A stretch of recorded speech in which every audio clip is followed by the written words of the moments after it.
Hello dear students. तो देखिए, last lecture में हमने अपने चैप्टर कोऑर्डिनेशन कंपाउंड में बात की थी about bonding in metal carbonyls में। ठीक है, वो हमने देख ली थी। ठीक है, आज हम वहीं से आगे स्टार्ट करते हैं और बात करते हैं आइसोमेरिज्म की। ठीक है ना, आइसोमेरिज्म एक छोटा सा टॉपिक है। ठीक है ना, वैसे तो ये डिटेल में आप ऑर्गेनिक केमिस्ट्री में पढ़ते हो, बट यहाँ भी इसका कुछ पोर्शन है जो हम स्टडी करेंगे। ठीक है, आई होप आप लोगों को आता होगा आइसोमेरिज्म, क्योंकि ऑर्गेनिक में ये अच्छे से डिटेल में पढ़ाया जाता है। ठीक है ना, तो स्टार्ट करते हैं हम आइसोमेरिज्म के साथ। ठीक है ना, देखिए आइसोमेरिज्म की अगर हम बात करें, आइसोमेरिज्म, ठीक है ना, तो आइसोमेरिज्म होता क्या है। आइसोमेरिज्म बेसिकली अगर आप देखोगे तो आपकी 3D में अलग अलग डिफरेंट ज्योमेट्री जो होती है, ठीक है ना, उनके पोजीशंस के हिसाब से अलग अलग आपके मॉलिक्यूल्स बनते हैं। ठीक है ना, उसी से हम आपके अलग अलग कंपाउंड्स जो फॉर्म होते हैं उन्हीं को हम बोलते हैं आपके आइसोमेरिज्म। ठीक है ना, तो उनका अरेंजमेंट अलग अलग होता है। ठीक है ना, वो होते हैं आपके आइसोमेरिज्म। ये भी आपके दो टाइप के होते हैं। अगर हम बात करें बेसिकली, आइसोमेरिज्म जो होते हैं आपके दो टाइप के होते हैं। ठीक है, एक होते हैं आपके स्ट्रक्चरल आइसोमेरिज्म,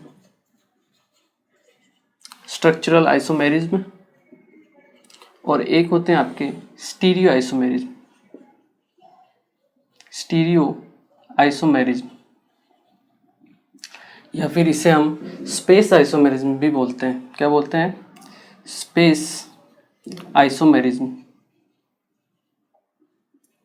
ये जो स्पेस आइसोमेरिज्म होते हैं, ये फर्दर दो टाइप में आपके डिवाइड होते हैं फर्दर, जिन्हें हम बोलते हैं geometrical isomerism. First one is geometrical isomerism, और second one is optical isomerism. ठीक है, ये होता है आपका आइसोमेरिज्म का क्लासिफिकेशन। ठीक है, सबसे पहले हम पढ़ेंगे आपका स्टीरियो आइसोमेरिज्म। ठीक है, अगर हम बात करें स्टीरियो आइसोमेरिज्म क्या होता है, स्टीरियो या फिर आपका स्ट्रक्चरल आइसोमेरिज्म।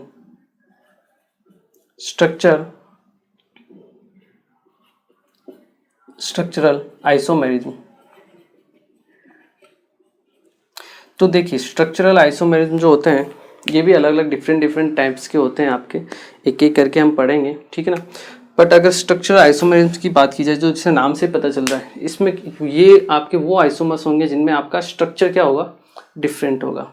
तो होता भी यही है, लिगेंड और सेंट्रल मेटल एटम दोनों की जो बॉन्डिंग होती है, उनका जो बॉन्डिंग पैटर्न होता है उनमें डिफरेंस होता है। इस वजह से आपके स्ट्रक्चरल आइसोमेरिज्म अराइज होते हैं। ठीक है ना, तो देखिए हम लिख सकते हैं these isomerism differ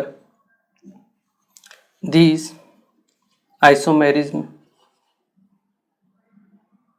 or we can say these isomers are differ or are arises due to the difference in bonding pattern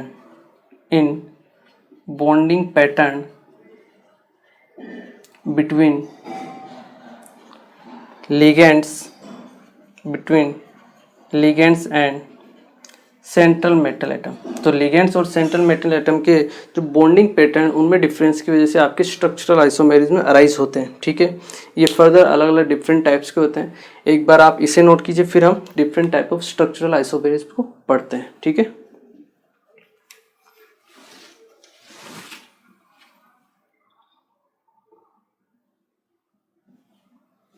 चलिए अब हम पढ़ते हैं आपके डिफरेंट स्ट्रक्चरल आइसोमेरिज्म के बारे में।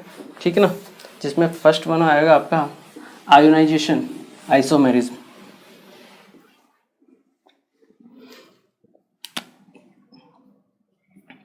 फर्स्ट वन इज आपका आयोनाइजेशन आइसोमेरिज्म।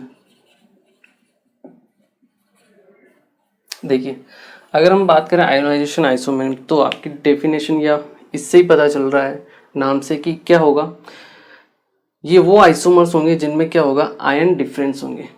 आयंस क्या होंगे, डिफरेंट होंगे। मतलब एक आपका कॉम्प्लेक्स होगा और दूसरा कॉम्प्लेक्स होगा, ठीक है। उनको जब आयोनाइज होंगे तो आपके अलग अलग आयंस प्रोड्यूस करेंगे, ठीक है। इसलिए हम उन्हें क्या बोलेंगे, आयोनाइजेशन आइसोमेरिज्म, ठीक है। जैसे आप यहाँ लिख भी सकते हो, these isomers are differ by the type of ions, by the types of ions produce।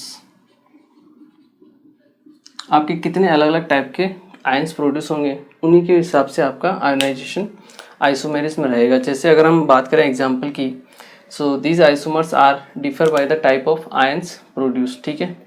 Example ने हम देखें, CO NH3 Br, और एक हम एग्जांपल लेते हैं आपका CO NH3 Cl Br, ठीक है।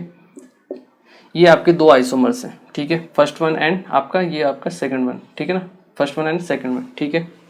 अब देखिए, जब ये आयोनाइज होगा, ये जब आपका आयोनाइज होगा तो हमें क्या मिलेगा, CO NH3 Br, साथ में मिलेगा Cl माइनस और ये आपका प्लस, ठीक है। वहीं अगर हमें इसको आयोनाइज करना पड़े और ये जब आयोनाइज होगा आपका, तो हमें मिलेगा CO NH3 Cl Br minus, ये आपका प्लस, ठीक है। तो हमें देखिए अलग अलग टाइप के आयंस मिल रहे हैं, ठीक है। इससे हमें Cl माइनस मिलेगा और इससे हमें क्या मिल रहा है, Br माइनस मिल रहा है। तो क्योंकि यहाँ पे आयंस जो प्रोड्यूस हो रहे हैं वो डिफरेंट है, इसीलिए ये दोनों जो आपके आइसोमर्स होंगे वो क्या होंगे, आपके आयोनाइजेशन आइसोमर, ठीक है। ये चीज़ आपको ध्यान रखनी है, ठीक है।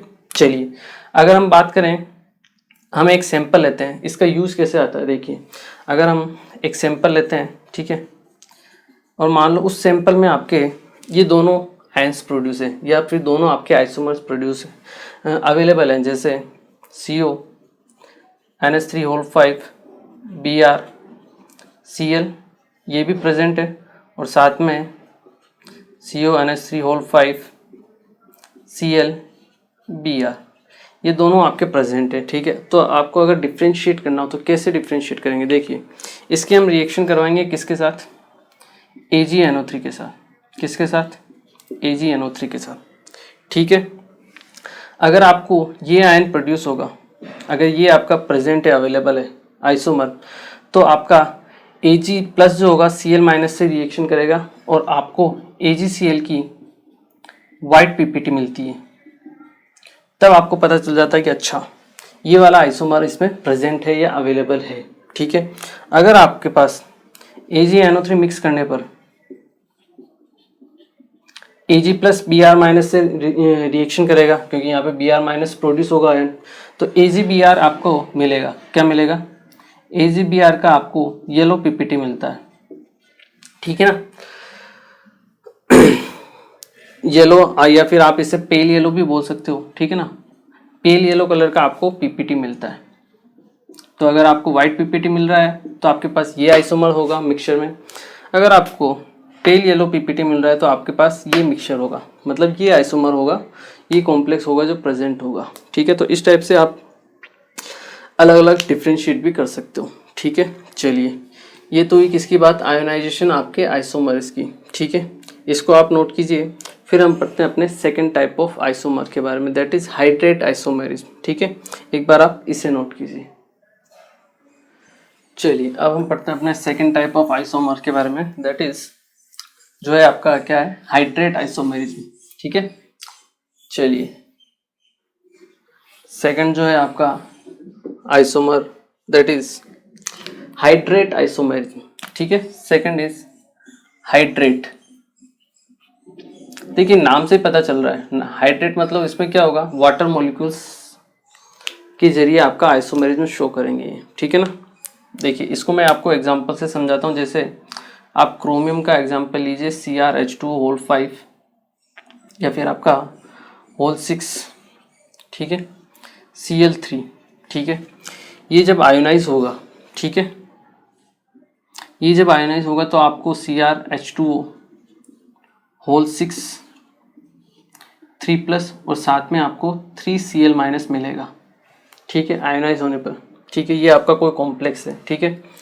अब देखिए 3Cl- है, अगर इसकी मैं रिएक्शन कराऊँ AgNO3 के साथ, किसके साथ, AgNO3 के साथ, तो मुझे 3 मोल AgCl मिलेगा, ठीक है। क्यों, क्योंकि यहाँ पे 3Cl- है, तो 3Cl- 3 Ag+ से रिएक्शन करेंगे और 3 मोल AgCl बनाएंगे, क्लियर है। चलिए अब देखिए इसी को मैं अगर CrH2O होल 5 और एक Cl को मैं अंदर ले लेता हूँ, एक Cl को मैंने क्या कर लिया, अंदर कर लिया, ठीक है। ये आपका Cl2 और साथ में एक वाटर, ये हुआ आपके हाइड्रेट की फॉर्म में .H2O, एक वाटर मॉलिक्यूल बाहर आ गया, ठीक है। अब ये जो आपका आयोनाइज होगा तो देखिए कैसे आयोनाइज होगा, CrH2O होल 5 Cl, ठीक है, साथ में आपको 2Cl मिलेगा और ये आपका 2+, ठीक है। यहाँ अगर आप रिएक्शन कराओगे सेम AgNO3 के साथ तो आपको 3 की जगह अब आपको केवल 2 मोल AgCl ही मिलेगा, क्यों, क्योंकि यहाँ पे 2 Cl- ही है, ठीक है ना। तो इसके ऊपर भी क्वेश्चंस आ जाते हैं कभी कभी, ध्यान रखना आपको, ठीक है ना, कि कितना मोल आपका AgCl बना हुआ है, ठीक है। तो देखिए यहाँ पे क्या हुआ, एक वाटर मॉलिक्यूल अंदर से बाहर आ गया, मतलब जो आपके कोऑर्डिनेशन स्फीयर के अंदर था वो अब कहाँ आ गया, आपके हाइड्रेट फॉर्म में आ गया, ठीक है। तो कोऑर्डिनेशन नंबर जो आपका कोऑर्डिनेशन स्फीयर है उसमें वाटर मॉलिक्यूल और आपके हाइड्रेट फॉर्म में वाटर मॉलिक्यूल, उनमें डिफरेंस होने की वजह से ये आपका हाइड्रेट आइसोमेरिज्म जो होता है अराइज होता है, ठीक है। इसी को हम एक तरीके से और लिख सकते हैं, जैसे CrH2O होल 4 Cl2 ले लो आप, ठीक है। यहाँ कोऑर्डिनेशन नंबर 6 बराबर होना चाहिए, जैसे 5H2O एक Cl है तो बराबर होना चाहिए, Cl डॉट यहाँ पे 2H2 आ गया, ठीक है। ये जब आयोनाइज होगा तो CrH2O होल 4, ठीक है, साथ में आपको Cl2 मिलेगा और साथ में आपको मिलेगा Cl- यहाँ पे प्लस। यहाँ जब आप AgNO3 डालोगे, AgNO3, तो आपको केवल 1 मोल मिलेगा, किसका, AgCl का, 1 मोल AgCl का प्रोड्यूस होगा, ठीक है।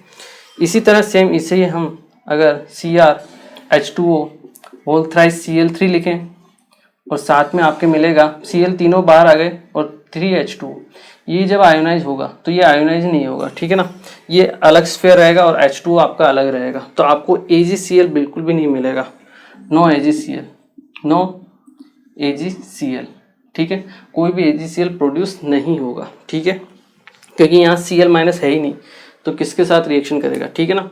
तो इस टाइप से आपका क्या होता है, हाइड्रेट आइसोमेरिज्म होता है। आपको देखना है कि H2O मॉलिक्यूल बाहर जा रहा है नहीं जा रहा है, ठीक है ना। इसमें हो सकता है कोई बोले कि आयनाइजेशन आपका आइसोमेरिज्म में है, क्योंकि उसमें भी आयंस चेंज होते हैं, ठीक है ना, आयंस एक बाहर जा रहा है एक अंदर आ रहा है, ठीक है ना, अलग अलग। लेकिन बट जब वाटर मॉलिक्यूल काम में आ जाता है तब हम उसको आयोनाइजेशन स्फीयर की कैटेगरी में नहीं लेते हैं, हम उसको किस कैटेगरी में लेते हैं, आपके हाइड्रेट आइसोमेरिज्म की कैटेगरी में, ठीक है ना। तो ये चीज़ आपको ध्यान रखनी है। तो आप यहाँ लिख सकते हो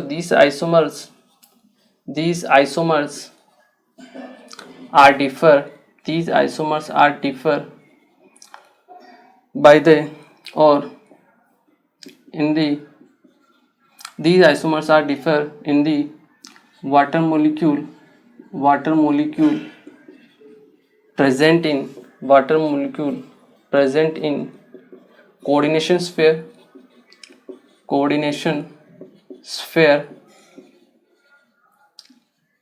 or we can say these isomers differ in the number of water molecules present in coordination sphere and water molecules present in hydrate form, ठीक है ना। तो डेफिनेशन वगैरह आपको रटने की कोई जरूरत नहीं है, आपको सिंपल देखना समझ में आना चाहिए कि हाँ वाटर मॉलिक्यूल का एक्सचेंज हो रहा है तो आपका हाइड्रेट आइसोमेरिज्म, ठीक है। ये चीज़ें जो आपको ध्यान रखनी है, these isomers are differ in the number of water molecules present in the coordination sphere and water molecules present in hydrate form, ठीक है। उनमें डिफरेंस होने की वजह से आपके ये हाइड्रेट आइसोमेरिज्म अराइज होता है, ठीक है, इसे आप एक बार नोट कीजिए। फिर हम पढ़ते हैं अपनी third category of isomerism, that is linkage isomerism. ठीक है, एक बार आप इसे नोट कीजिए। चलिए अब हम पढ़ते हैं अपने third type of category isomerism की, जिसे हम बोलते हैं आपका लिंकेज आइसोमेरिज्म। क्या बोलते हैं हम? Linkage isomerism. ठीक है, चलिए थर्ड है आपकी दैट इज लिंकेज आइसोमेरिज्म। अगर हम बात करें लिंकेज आइसोमेरिज्म की तो थर्ड है आपकी लिंकेज, LIN, लिंकेज आइसोमेरिज्म। तो देखिए नाम से पता पड़ रहा है लिंकेज आइसोमेरिज्म। लिंकेज आइसोमेरिज्म उस टाइप के आपके आइसोमेरिज्म होंगे जिनमें जो लिंक होगा लिगेंड और सेंट्रल मेटल एटम का, वो क्या होगा? डिफरेंट होगा। मतलब हम कह सकते हैं कि अगर मैं आपको एग्जांपल की बात करूं, जैसे CuNH3 होल 5 SCN। ठीक है, ये आपका कोई कॉम्प्लेक्स है। ठीक है, और एक है आपका CuNH3 होल 5 NCS। ठीक है, ये आपका एक और आपका कॉम्प्लेक्स है। तो अब आप देखिए यहाँ पे आप देखोगे जो ये आपका जो सेंट्रल मेटल एटम है वहाँ से आपका सल्फर जुड़ा हुआ है SCN। आपका जो लिगेंड है यहाँ पे डोनर एटम कौन है? सल्फर है। डोनर एटम जो है आपका वो कौन है? आपका सल्फर है। जबकि यहाँ आप देखोगे कि आपका डोनर एटम कौन है? डोनर एटम वो है आपका नाइट्रोजन। तो डोनर एटम की में डिफरेंस की वजह से मतलब जो लिंक है लिगेंड का, जो सेंट्रल मेटल एटम है उसका लिगेंड के साथ जो आपका लिंक है वो डिफरेंट है। मतलब जो डोनर एटम है वो क्या है? आपका डिफरेंट है। तब आपके इस टाइप के आइसोमेरिज्म क्या होते हैं? अराइज होते हैं, जो आपको ध्यान रखने हैं। ठीक है, अगर हम बात करें एक और एग्जांपल ले लेते हैं हम CuNH3 होल 5 NO2। ठीक है, Cl ले लीजिए और यहाँ आप ले लीजिए आप CuNH3 होल 5 ONO। ठीक है, तो आपको पता होगा यहाँ पे ऑक्सीजन डोनर है, ऑक्सीजन आपका डोनर है, और यहाँ पे आपका नाइट्रोजन डोनर है। तो डोनर एटम चेंज होने की वजह से आपका लिंकेज आइसोमेरिज्म अराइज होता है। ठीक है ना, तो यहाँ हम लिख भी सकते हैं दीज आइसोमेरिज्म और these isomers are differ by the, हम क्या कह सकते हैं, और ऐसे जो लिगेंड्स होते हैं उनको हम क्या बोलते हैं? Ambidentate ligand. आपको पता होगा एम्बिडेंटेड लिगेंड में क्या होता है? डोनर एटम चेंज होते हैं। ठीक है ना, तो ये जो आइसोमेरिज्म होता है ये हमेशा आपके कौन से जो लिगेंड होंगे वो शो करेंगे? Ambidentate ligand. वो आपको ध्यान रखना है। दीज आइसोमर्स आर डिफर और these isomers are shown by the ambidentate ligands. Ambidentate जो आपके लिगेंड्स होते हैं उनके जरिए ये आपको आइसोमेरिज्म दिखाई देता है। ठीक है ना, मतलब शो होता है। These isomers are shown by the ambidentate ligands. ठीक है, ये चीज़ आपको ध्यान रखनी है। ये है आपका third type of isomerism that is linkage isomerism. देखो डेफिनेशन आपको ध्यान नहीं रखा, आपको एग्जाम्पल ध्यान रखने हैं कि क्या है। ठीक है, डायरेक्ट क्वेश्चन पूछे जाते हैं कि किसमें से आपका लिंकेज आइसोमेरिज्म है। 4 आपको कॉम्प्लेक्स दे देंगे ABCD करके, आपको पहचानना है बस। डेफिनेशन नहीं याद रखनी, पहचानना आना चाहिए, काफ़ी है, दैट्स इट। ठीक है, चलिए इसे आप नोट कीजिए। फिर हम पढ़ते हैं अपने फोर्थ टाइप ऑफ आइसोमेरिज्म के बारे में। ठीक है, एक बार आप इसे नोट कीजिए। चलिए अब हम पढ़ते हैं अपना फोर्थ पार्ट या fourth type of isomerism that is coordination isomerism. ठीक है, फोर्थ क्या है आपका? Coordination isomerism. ठीक है, चलिए देखिए फोर्थ है आपका कोऑर्डिनेशन आइसोमेरिज्म।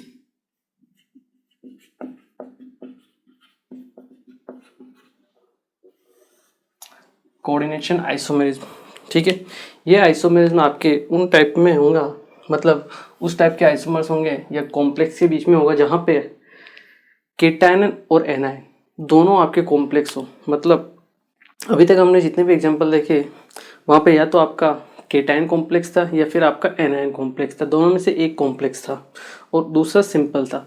यहाँ पे क्या होगा? आपके केटायन और एनायन दोनों क्या होंगे? कॉम्प्लेक्स होंगे। ठीक है ना, तो हम लिख सकते हैं these और this type of isomer, this type of isomerism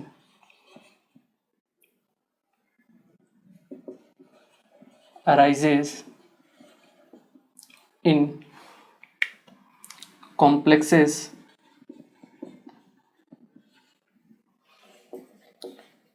which have both cationic and anionic part are complex. So this type of isomerism arises in complexes which have both cationic and anionic parts are in complex form. ठीक है, complex form, दोनों आपके complex form में होने चाहिए. ठीक है ना, ये आपको समझना है. देखिए बात करें कोबाल्ट CONH3 होल 6. ठीक है, और इसी के साथ में आप ले लीजिए CO या फिर CrNH3 की जगह आप ले लीजिए साइनाइड CN होल 6. ठीक है, ये दो आपके कॉम्प्लेक्स है जिनके बीच में आपको कोऑर्डिनेशन आइसोमेरिज्म होगा. ठीक है, दोनों क्या है आपके कॉम्प्लेक्स है. ये 3+ रहेगा, ये आपका 3-. ठीक है, इनमें जो आपका आइसोमेरिज्म होगा वो कौन सा होगा, आपका कोऑर्डिनेशन आइसोमेरिज्म. ठीक है, यहाँ पे जो लिगेंड्स होते हैं उनकी पोजीशन चेंज होती है. यहीं पे आप सेकंड पॉइंट भी डाल के लिख सकते हो, सेकंड पॉइंट. ठीक है ना, in this isomerism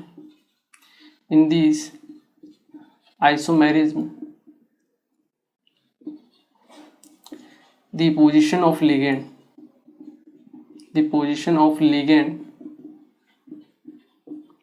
exchange with cationic and anionic part. ठीक है ना, आपके कैटायनिक और एनायनिक पार्ट में लिगेंड की पोजीशन चेंज होती है. ठीक है ना, देखिए CONH3 हो, इसके अगर आपको अलग अलग आइसोमेरिज्म बनाने हो कि कितने आइसोमेरिज्म बनेंगे, तो देखिए CONH3 यहाँ पे होल 5, एक CN यहाँ से यहाँ पे आ गया, ये CN. ठीक है, और एक आपका क्रोमियम यहाँ चला गया, NH3 यहाँ पे चला गया, तो ये हो गया आपका CN होल 5 NH3. ठीक है, फिर से आपको बैलेंस करना है, तो ये आपका रहेगा CN-1 होता है, तो ये आपका 2+, ये आपका 2-. ठीक है, एक और हम NH3 को वापस रिप्लेस कर सकते हैं. कितने कर सकते हैं, देखिए टोटल देखते हैं हम कितने पॉसिबल है आइसोमर इसके. देखिए CONH3 होल 5 की जगह एक और चला जाए तो 4 हो जाए यहाँ पे, और ये CN का होल ट्वाइस, एक CN यहाँ से यहाँ पे आ जाए. ठीक है, CN अब हो गए 4 और NH3 हो गए आपके ट्वाइस. ठीक है, वही रिएक्शन को बैलेंस आपका चार्ज +1 हो जाएगा, ये आपका -1 हो जाएगा. ठीक है, हमेशा ध्यान रखो केटायन जो है, केटायन वाला पार्ट है उसको आगे रखना है, एनायन वाला पार्ट को पीछे रखना है. ठीक है ना, एक और एक्सचेंज करते हैं हम. देखिए CONH3 होल थ्राइस हो जाएगा, ये CN होल थ्राइस. ठीक है, यहाँ हो जाएगा CN होल थ्राइस, ये NH3 होल थ्राइस. क्लियर है, चार्ज 0-0 रहेगा दोनों के ऊपर. ठीक है ना, ये आपका ये भी +3 रहेगा, ये भी यहाँ पे क्रोमियम भी आपका +3 में ही रहेगा. ठीक है, अब देखिए और बात करें हम, एक बार और करते हैं एक्सचेंज. CONH3 हो गया आपका ट्वाइस और CN हो गया 4, और यहाँ हो गया आपका CN हो गया होल 4, होल 2 कम हो रहा है CN, और NH3 हो गया आपका 4. ठीक है, अब यहाँ पे आ जाएगा प्लस, क्योंकि क्रोमियम का +3 ऑक्सीडेशन स्टेट होना है, तो यहाँ प्लस आएगा और यहाँ पे आएगा माइनस, तो ये उल्टा हो गया. ठीक है ना, तो अपने को क्या करना है, क्रोमियम को पहले लिखना पड़ेगा आप. ठीक है, और इसको कोबाल्ट को पीछे की तरफ लिखना पड़ेगा. ठीक है ना, देखिए हम लिखेंगे, पहले क्रोमियम को लिखेंगे Cr, क्योंकि केटायनिक पार्ट हमेशा आगे रहेगा. ठीक है, CrCN whole twice NH3 whole 4 plus. ठीक है, और यहाँ पे आ जाएगा आपका एनायनिक पार्ट. ठीक है, ये हो जाएगा CO. ठीक है, NH3 क्या हो रहा था, कम हो रहा था, तो NH3 होल ट्वाइस और CN होल 4. ठीक है। ये हो जाएगा प्लस है, यहाँ पे आएगा माइनस, ठीक है। ये भी +3 में, ये भी +3 में, दोनों बैलेंस, ठीक है। एक और एक्सचेंज करें, बिल्कुल करते जाओ, जब तक आप कर सकते हो करते जाओ, बस सेम नहीं होना चाहिए, ये ध्यान रखना है। जब तक सेम नहीं है तब तक करते जाओ। CO CN CR3 2 CN1 हो गया, ये NH3 होल 5, ठीक है। यहाँ पे CO NH3 क्या हो जाएगा, एक कम हो जाएगा, और ये CN हो जाएगा होल 5, ठीक है। ये आपका 2+, ये आपका 2-, ठीक है। कितने हो गए, 1 2 3 4 5 6, और हो सकता है, बिल्कुल हो सकता है। CR, अब यहाँ कंप्लीट NH3 हो जाए होल 6, ठीक है, और यहाँ पे हो जाए CO, NH3 तो चला गया, क्या बचा आपके पास, केवल C, तो CN होल 6, ठीक है। ये हो जाएगा 3+, ये हो जाएगा 3-। तो देखिए स्टार्टिंग में CO के साथ में NH3 था, लास्ट में CO के साथ में साइनाइड है, क्रोमियम के साथ साइनाइड था, तो क्रोमियम के साथ आपका क्या है, NH3, ठीक है ना। इसके बाद आप जो भी करोगे तो वापस फिर से रिपीट होना स्टार्ट हो जाएगा। जैसे ही CrNH3 होल 5 CN करोगे तो CrNH3 होल 5, CrNH3 होल 5 आपको कहाँ मिलेगा, ये रहा CrNH3 होल 5 CN, फिर से ये रिपीट, फिर दूसरा चेंज करोगे तो ये वाला आ जाएगा, मतलब ये रिपीट होते जाएंगे। तो यहाँ पे आपके टोटल कितने आइसोमर हैं, 7 आइसोमर्स, ठीक है ना। ये काउंटिंग भी कभी कभी पूछ लेते हैं कि इसके कितने टोटल आइसोमर्स बनेंगे, ठीक है, तो आपको ध्यान आना चाहिए कैसे बना सकते हैं, ठीक है। ठीक है, एक तो ये एग्जांपल रहा, एक और एग्जांपल आप देखिए, ठीक है। अगर हम बात करें प्लेटिनम की, अगर हम बात करें, या फिर आप इसे नोट कीजिए, मैं आपको 2 एग्जांपल देता हूँ, वो आपको ट्राई करने हैं, ठीक है ना। देखिए CO NH3 होल 6 ले लीजिए, साथ में ले लीजिए आप CO NO2 होल 6, ठीक है। इसको आपको बैलेंस करना है, और मतलब इसके कितने आइसोमर्स में वो टोटल वो आपको काउंट करने हैं निकाल के ऐसे, ठीक है। और एक आप ले लीजिए PT NH3 होल 4 और PT Cl4, ठीक है। इसको नोट कीजिए, फिर फर्स्ट और सेकंड दोनों को वीडियो को पॉज करके आपको ट्राई करने हैं टोटल आइसोमेरिज्म, ठीक है। चलिए एक बार आप इसे नोट कीजिए।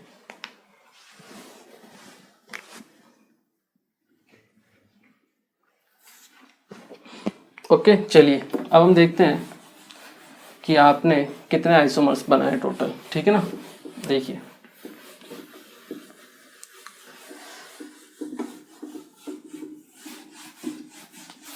क्या है, कभी कभी एग्जाम में बनाने भी पड़ जाते हैं, ठीक है ना, तो आपको आना चाहिए, ठीक है।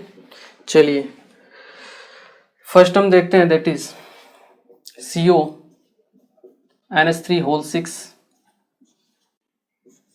और आपके पास है CO NO2 होल 6, ठीक है।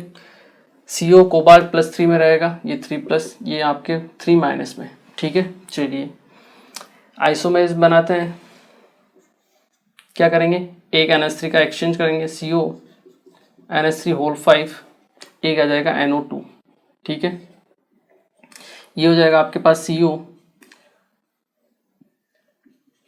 NO2 होल 5 NH3, ठीक है।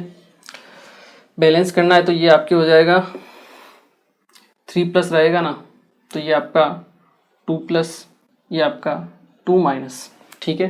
कोबाल्ट +3 ऑक्सीडेशन स्टेट में, ठीक है। देखिए एक और एक्सचेंज करते हैं अपन, CO NH3 whole 4 NO2 whole 2, ठीक है। यहाँ पे एक्सचेंज किया तो CO NO2 whole 4 NH3 whole 2, ठीक है। ये +1, ये -1, ठीक है। एक और हो सकता है, ट्राई करते हैं, CO NH3 whole 3 NO2 whole 3, ठीक है।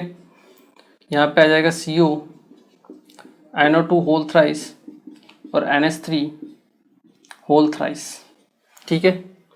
यहाँ पे क्या है, मेटल भी सेम हो गई आपकी, ठीक है ना। NH3 होल ट्वाइस और NO2 होल ट्वाइस, ठीक है। तो ऐसा करते हैं, मेटल को डिफरेंट कर देते हैं, Cr Cr Cr और ये भी आपका Cr, ठीक है। या फिर कोबाल्ट रहो तो भी कोई दिक्कत नहीं है, चले। अब एग्जाम्पल देख ही लिया है तो सेम रहने देते हैं, ठीक है ना। और तो इसके अलावा तो और कोई आपकी पॉसिबिलिटी है भी नहीं, ठीक है। फिर यहाँ पे NO2 आ जाएगा, CONH3 होल ट्वाइस, तो CONH3 होल ट्वाइस ये वाला फिर से आपका रिपीट हो जाएगा, ठीक है। तो इसके टोटल कितने आइसोमर हैं आपके? 4 आइसोमर, ठीक है। चलिए सेकंड देखते हैं।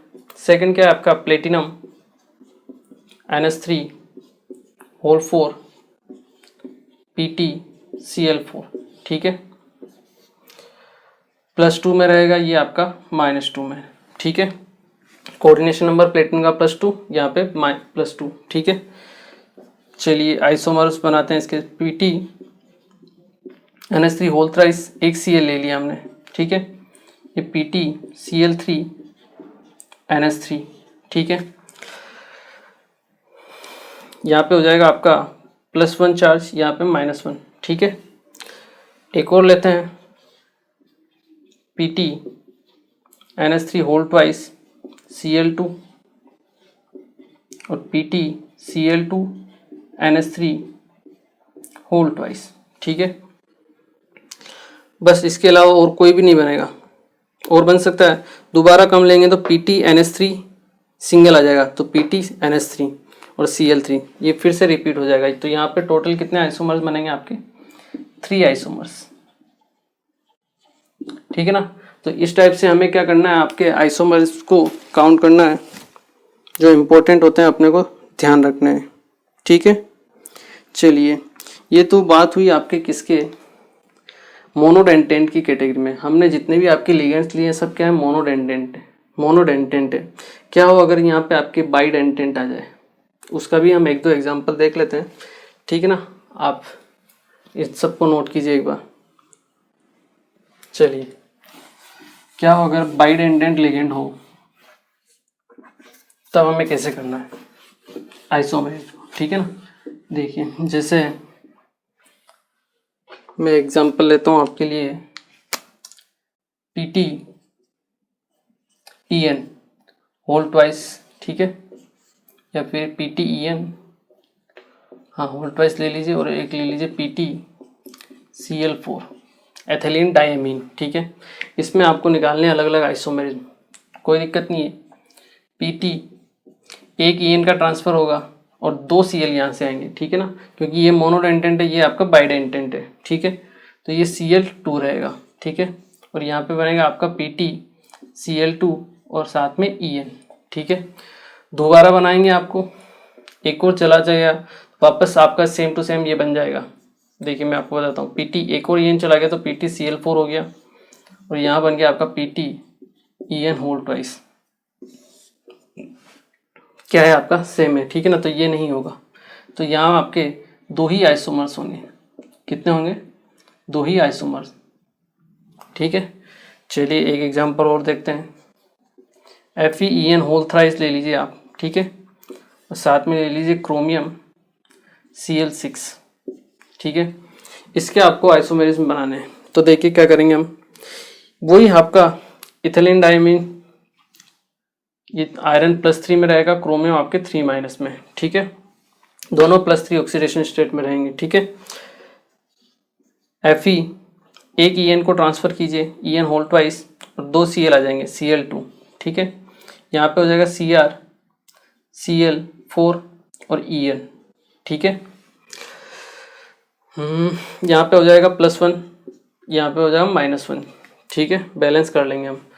एक और En को ट्रांसफ़र कीजिए, FeEn सिंगल En, और साथ में बनेगा आपके Cl3, Cl2 है ना, तो Cl4 आ जाएगा, 2 Cl ट्रांसफ़र होंगे, यहाँ आएगा Cr Cl2 और En होल ट्वाइस, ठीक है।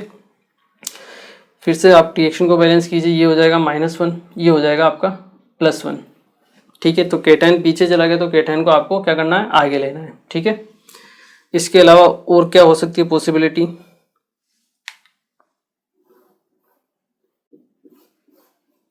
केटाइन को आपको आगे लेना पड़ेगा, CrCl2 En whole twice plus, ठीक है।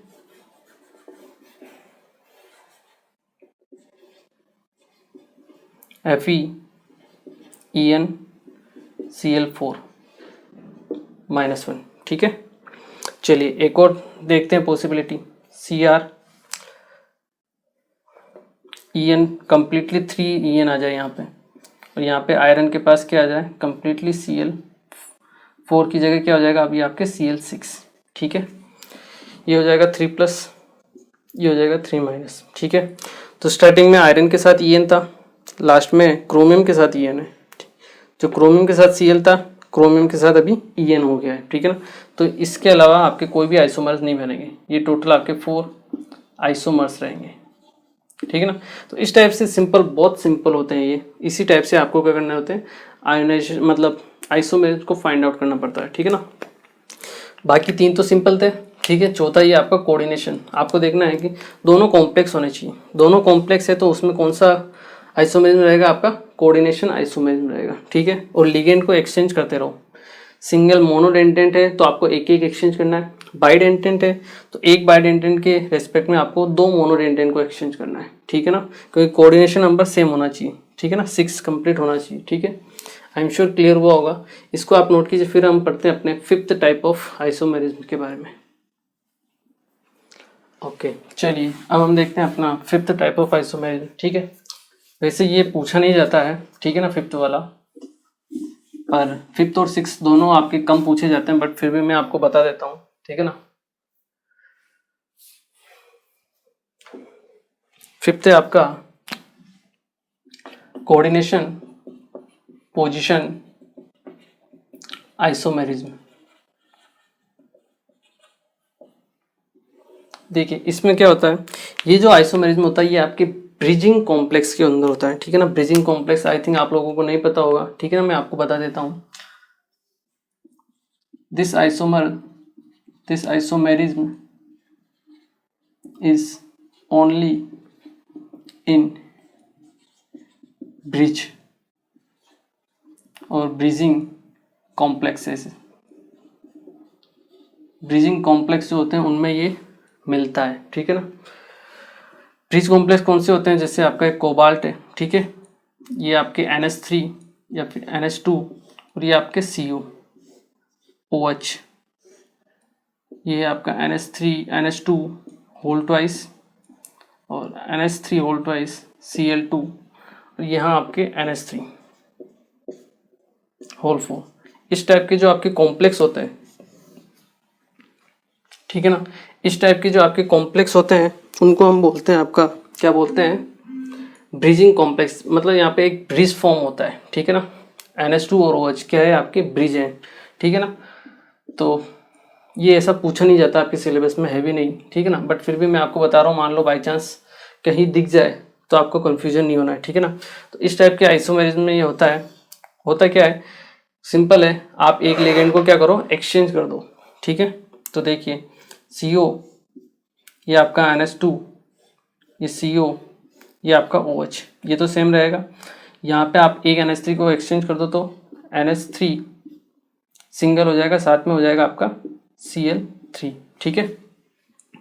एक यहाँ से यहाँ जाएगा तो NH3 होल थ्राइस हो जाएगा, NH3 होल थ्राइस, ये Cl, एक Cl को यहाँ से यहाँ पे शिफ्ट कर दो, ये आपका NH3 होल थ्राइस और एक ये Cl, ठीक है। तो इस टाइप से आप एक इसको एक्सचेंज कर सकते हो, ठीक है ना।